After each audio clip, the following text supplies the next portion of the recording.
Hello पिलामाने समस्त को मो न्यू वीडियो रे स्वागत करुच्ची। आशा करुच्ची समस्ते भलरे थिबो, समस्ते भलरे प्रिपरेशन करथिबो।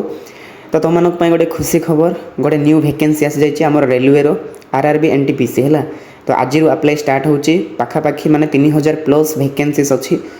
तो सेही नोटिफिकेशन देखिबा, यारो नै कि जो ऑफिशियल माने वेबसाइट रे लिंक ता तो माने डिस्क्रिप्शन रे पाई परिबो। नचेत मु टेलीग्राम ग्रुप आज बनै देबी, सेठी नै कि सब जिंस शेयर कर देबी हैला। तमे जॉइन हेबो आउ ट्राए कर अप्लाई करिया जो मैंने भी रेलवे रे जॉब करबा चाहूचो समस्त अप्लाई करिवो। इलिजिबल कौन अच्छी सब जिन डिटेल देखा। एबे वर्तमान खाली आम नोटिफिकेशन देखा केटा वैकेंसी आसचु, केबेडू स्टार्ट हम केबे एंड हम सेटा देखा। तापर एज क्वालिफिकेशन कौन रहिबो आउ से जिन खाली देखा। तापर तुम जदि कहबो यार डिटेल सिलेबस मु आनी देबी।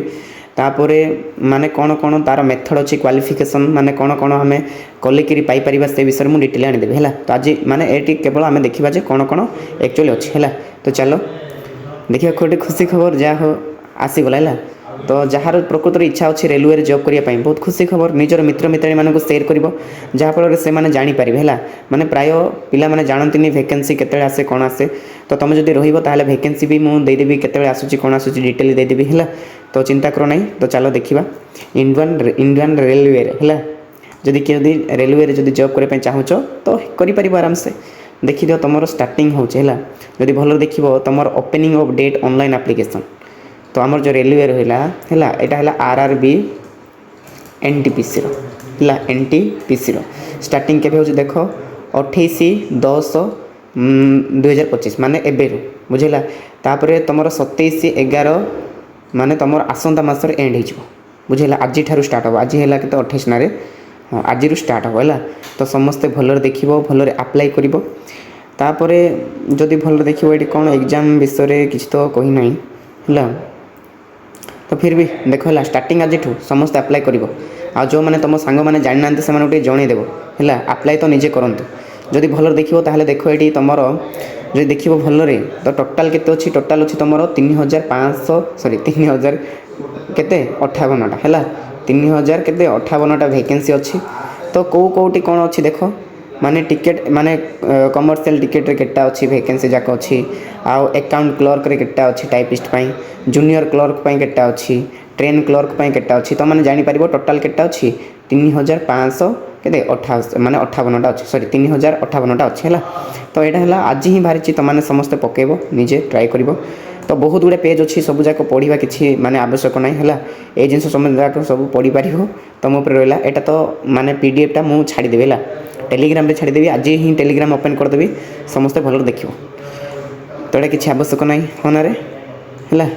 तो क्वालिफिकेशन कौन कौन मागी टी देखा। चलो ये किसी दरकार नहीं जोड़ी दरकार मुझे कहीदेवी है। आटा भी किसी दरकार नहीं। आउ यार डिटेल सिलेबस कौन कौन रही सब जिन देख यहाँ कौन कौन देती तार क्वालिफिकेशन देती है माने माने एक्चुअली इलिजिबिलिटी क्राइटेरिया देती है। जब भल देख एज केते मागुच देख है। एज जब देख 18 के 30 मागुच आउ तार